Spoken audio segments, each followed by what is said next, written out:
आज मैं बहुत खुश हूँ और बहुत भावुक महसूस कर रहा हूँ। उसके दो कारण हैं। एक तो पंजाब के लोगों ने जितना प्यार दिया, अभूतपूर्व प्यार दिया, इतने वोट दिए, इतने वोट दिए, इतनी सीटें दी, सारे पुराने नेताओं को हरा दिया। एक तो वो कारण है। और दूसरा कारण है जिस तरह से पिछले कुछ दिनों में मान साहब ने जबरदस्त काम करके दिखाया पंजाब के अंदर। 16 तारीख को उनका शपथ हुआ, 19 तारीख, आज 20 तारीख है, 3 दिन, केवल 3 दिन हुए हैं। और 3 दिन में मान साहब तो सी कमाल कर देता। सारे पंजाब क्या पूरे देश में मान साहब की चर्चा हो रही है कि क्या गजब का काम मान साहब ने करके दिखाया है। We are really proud of you Mann साहब। जिस तरह से आपने ओथ के वक्त पूरे पंजाब के लोगों को बुलाया, 3 करोड़ पंजाब के लोगों ने शपथ ली। मेरे पास ढेरों मैसेज आए, मेरे पास ढेरों लोगों के फ़ोन कॉल आए कि सर आज मैं भी टीवी के सामने बैठ के मैंने भी शपथ ली।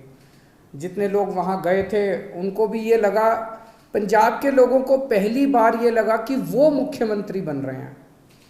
ये बहुत बड़ा एहसास था पंजाब के लोगों को।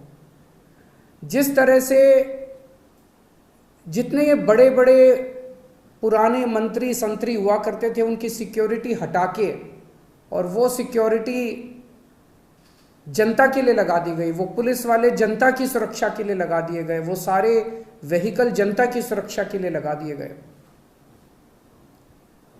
जो अक्टूबर के अंदर फसलें बर्बाद हुई थी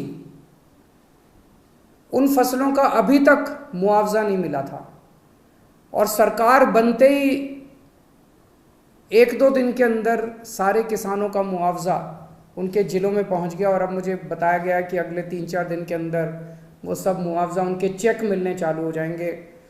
बहुत खुशी होती है ये सुन के। परसों आपने जिस तरह से एंटी करप्शन हेल्पलाइन नहीं कहूँगा मैं, वो एक्शन लाइन है, हेल्पलाइन नहीं है, वो एंटी करप्शन एक्शन लाइन का जिस तरह से आपने ऐलान किया, दिल्ली के अंदर भी उसकी वजह से भ्रष्टाचार खत्म हो गया। और पंजाब से ऐलान करने के बाद ही पंजाब से इतनी सारे मेरे को सोशल मीडिया पे और मैसेजेस के थ्रू आ रहे हैं, जी मैं वहाँ गया था रजिस्ट्री करवाने, पहले तो इतने पैसे लगते थे, अब तो उन्होंने तुरंत रजिस्ट्री कर दी। जी किसी का आया, जी मेरा ढाबा चलता है और पहले यहाँ पे हमारा लोकल कोई वो आया करता था पुलिस वाला, खाना खाता था, पैसे नहीं देता था, अब तो वो पैसे देने लग गया। अपने आप से कितना सुधार होने लग गया है केवल ये 1-2 दिन के ऐलान से। और कल जो आपने 25,000 सरकारी नौकरियों का ऐलान किया, बहुत शानदार ऐलान है। आज सबसे बड़ी समस्या पंजाब के अंदर रोजगार की है। इससे लोगों के अंदर एक विश्वास पैदा हुआ है। लोगों को हमसे उम्मीद थी, लोगों को ये लगता था इन लोगों ने दिल्ली में अच्छा काम किया, चलो इनको वोट दो, वोट देंगे तो दिल्ली पंजाब में भी शायद अच्छा काम कर दें। लेकिन पिछले 3 दिनों के अंदर मान साहब आपने जो ऐलान किए और जो काम करके दिखाया है, वो उम्मीद अब धीरे धीरे लोगों के विश्वास में बदलती जा रही है। ये बहुत बड़ा काम है। आपको बहुत बहुत बधाई देता हूँ। बहुत शानदार जीत, बहुत शानदार शुरुआत है आपकी। भगवान से प्रार्थना है, वाहिगुरु जी से प्रार्थना है कि आपको इसी तरह से शक्ति दे, ताकत दे और आप इसी लगन के साथ पंजाब की सेवा करते रहें। एक तरफ आप इतना शानदार काम कर रहे हैं, आपने ओथ भी ले ली, हमारी सरकार भी बन गई, हमारे मंत्री भी बन गए, इतने सारे काम भी कर दिए। और दूसरी तरफ भारतीय जनता पार्टी है जो 4 राज्यों में जीती थी, अभी तक उनसे सरकार नहीं बन पा रही। अभी उनके लड़ाई झगड़े चल रहे हैं, किसको मंत्री बनाएं, किसको ये बनाएं, किसको वो बनाएं। काम तो वो क्या करेंगे, उनसे उनकी सरकारें ही नहीं बन पा रही।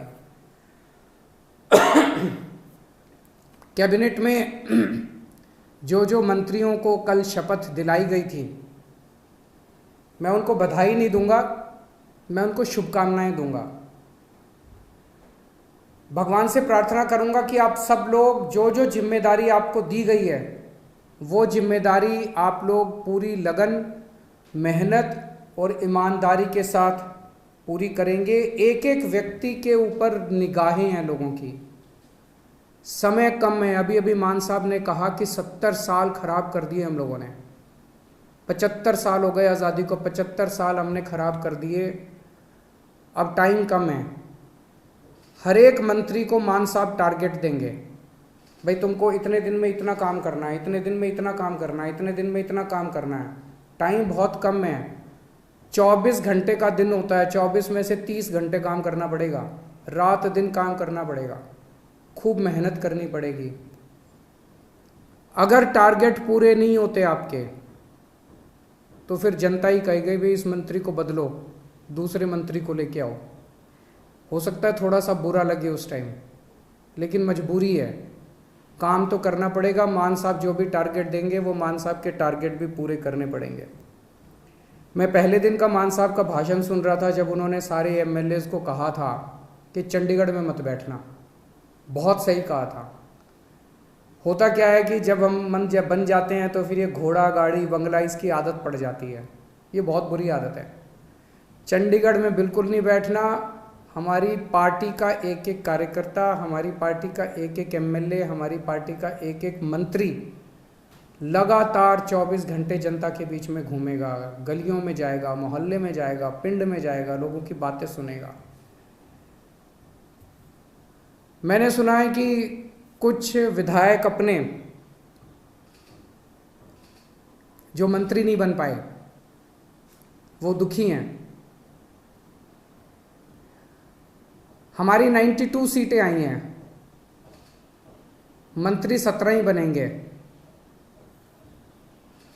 ऐसा नहीं है कि जो विधायक मंत्री नहीं बने वो किसी से कम है। पंजाब के लोगों ने एक एक हीरा चुन के भेजा है इस बार, एक एक हीरा है। आप लोग एक एक हीरा हो, हर एक में बड़ी अच्छी अच्छी लियाकत है। लेकिन हमें ये 92 लोगों की, 92 लोगों की एक टीम की तरह काम करना है। अगर हम टीम बन के काम करेंगे, अपना स्वार्थ छोड़ देंगे, अपनी इच्छाएं छोड़ देंगे, अपनी एम्बिशंस छोड़ देंगे, पंजाब की तरक्की होगी, पंजाब खूब आगे बढ़ेगा। और अगर हमारी एक एक आदमी की इच्छाएं आगे आ गई, मोह आगे आ गया, लालच आगे आ गया, मेरे को ये क्यों नहीं मिला जी, मेरे को वो चेयरमैन ही क्यों नहीं मिली जी, मेरे को ये विभाग क्यों नहीं मिला जी, मेरे को मंत्री क्यों नहीं मिला जी। अगर हम सारे अलग अलग अपने हिसाब से काम करेंगे, पंजाब हार जाएगा। पंजाब की तरक्की के लिए ज़रूरी है ये 92 लोगों की एक टीम की तरह काम करना, अपने को मजबूत टीम की तरह। उस टीम का लीडर है भगवंत मान। आप सबके लिए मैं बड़े भाई की तरह हूँ आपको गाइड करने के लिए, लेकिन भगवंत मान की लीडरशिप के अंदर आप सब लोगों को मिलके एक टीम की तरह काम करना है। सबको जिम्मेदारियां मिलेगी। अगर कोई मंत्री बना तो वो मंत्री की जिम्मेदारी है, वो कोई बड़ा वो नहीं है, पद नहीं है। किसी को कोई जिम्मेदारी मिलेगी, किसी को कोई जिम्मेदारी मिलेगी, किसी को छोटी, किसी को बड़ी, सबको जिम्मेदारी मिलेगी। जो जिम्मेदारी मिले, जो भगवंत मान आपको जिम्मेदारी दें, वो जिम्मेदारी पूरी करनी है, तभी पंजाब की आगे तरक्की होगी। आपसे पूछना चाहता हूँ, आप में से, मैं तो इस बार चुनाव में बहुत ज़्यादा डीप में गया था, एक एक कैंडिडेट को मैं जानता हूँ, आप में से सब लोगों को मैं जानता हूँ। 95% आप में से लोग हैं जो पहली बार चुनाव लड़े थे। कभी जिंदगी में सोचा था एमएलए बनोगे? नहीं सोचा था। ऊपर वाले का कुछ करिश्मा था कि आपको टिकट मिल गई, आप एमएलए बन गए, लोगों का इतना प्यार मिल गया।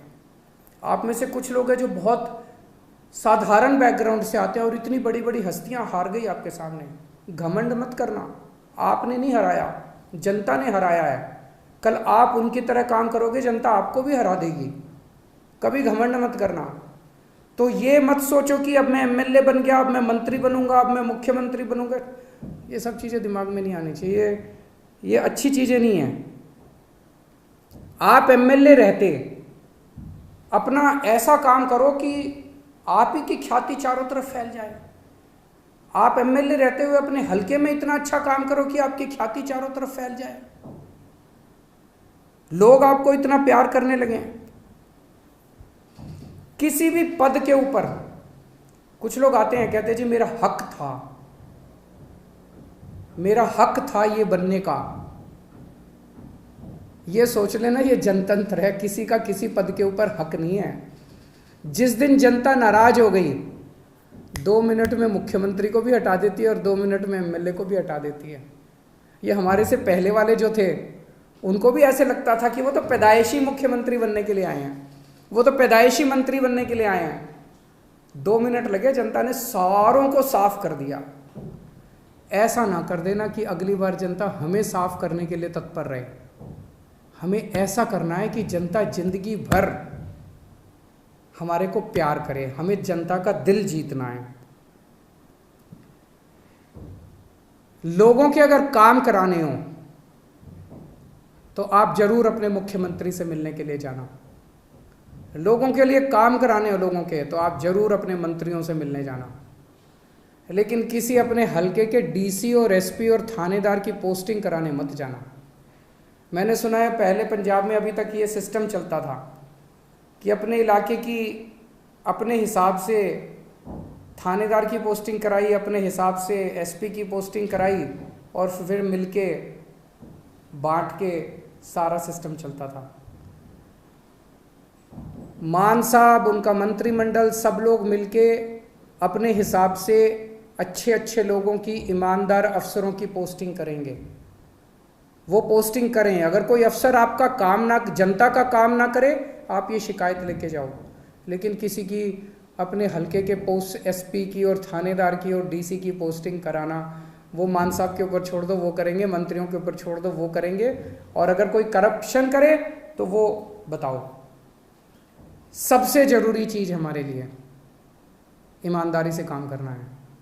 हमने बार बार अपने चुनाव प्रचार में कहा कि हमारी कट्टर ईमानदार पार्टी है, हम एक कट्टर ईमानदार सरकार बनाएंगे। भगवंत मान एक कट्टर ईमानदार आदमी है, लोग हमसे उम्मीद करते हैं। मैं कुछ भी बर्दाश्त कर सकता हूँ, बेईमानी बर्दाश्त नहीं कर सकता, पैसे की चोरी बर्दाश्त नहीं कर सकता, जनता के पैसे की चोरी बर्दाश्त नहीं कर सकता। तो अगर मेरे को पता चला, मान साहब को पता चला कि कहीं किसी ने कुछ गड़बड़ की, तो फिर एक भी मौका नहीं देंगे। वहां मौके की कोई गुंजाइश नहीं है। आपको हमने जो काम दिया, आपने टारगेट पूरा नहीं किया, हम आपको 1 मौका देंगे, 2 मौका देंगे। लेकिन अगर आपने कहीं गड़बड़ की तो पहले मौके में ही सख्त से सख्त सजा मिलेगी। जो सजा जनता को मिलती है उससे दुगनी सजा अपने वालों को मिलेगी। फिर जनता ने बहुत भरोसा किया है, जनता के भरोसे को तोड़ नहीं सकते। बेईमानी मत करना और कुछ भी कर लेना, बेईमानी मत करना और जनता के साथ बदतमीजी मत करना। अभी मान साहब ने भी इसका जिक्र किया। मैं देख रहा हूँ सोशल मीडिया पे हमारे कई एमएलए साथी, विधायक लोग इंस्पेक्शन कर रहे हैं इधर उधर। बहुत अच्छी बात है, मुझे बेहद खुशी है। आप लोग अस्पताल में जा रहे हो, लोकल स्कूल में जा रहे हो, लोकल तहसीलदार के दफ्तर में जा रहे हो, जाओ, खूब जाओ, बहुत अच्छी बात है। यही करना है अपने को। एक ही चीज़ का ध्यान रखो, बदतमीजी मत करो। मैंने देखा एक बंदा किसी थानेदार को कह रहा है, तेनू पुट्ठा टांग देंगा। ये भाषा हमें शोभा नहीं देती। ये कहने की क्या ज़रूरत है? अब तो तुम विधायक बन गए, अब तो मुख्यमंत्री तुम्हारा है, अब तो मंत्री तुम्हारे हैं। तुम चाहो तो 2 मिनट में उनको पुट्ठा टांग सकते हो। जिस दिन टांगने की, अब तो तुम्हारे पास कलम की ताकत है, कलम की ताकत से कुछ भी कर सकते हो। कहने की क्या ज़रूरत है? अपने मुंह से हमें सबकी इज्जत करनी है, सबकी इज्जत करनी है। विरोधियों की भी इज्जत करनी है, विपक्षियों की भी इज्जत करनी है, सारे कर्मचारियों की इज्जत करनी है। और ये कर्मचारी दोषी नहीं है, कोई डॉक्टर दोषी नहीं है सरकारी अस्पताल का, सरकारी स्कूल का कोई टीचर दोषी नहीं है। अभी तक सिस्टम ही ऐसा था, सारा सिस्टम खराब था। दिल्ली का उदाहरण देता हूँ, दिल्ली में हमारी सरकार बनी, उसके पहले सरकारी स्कूलों का बुरा हाल था। यहाँ पे कहते थे कि सरकारी टीचर तो आलसी होते हैं, पढ़ाना नहीं चाहते, काम नहीं करना चाहते, टीचर आती हैं और पेड़ के नीचे बैठ के स्वेटर बुनती रहती हैं, खूब कहते थे। हमने आने के बाद इन सारे टीचरों को इज्जत दी, सारे डॉक्टरों को इज्जत दी, सरकारी स्कूल के अस्पतालों के डॉक्टरों को, टीचरों को इज्जत दी, और आज इन्होंने करिश्मा करके दिखा दिया, सिस्टम बदल गया।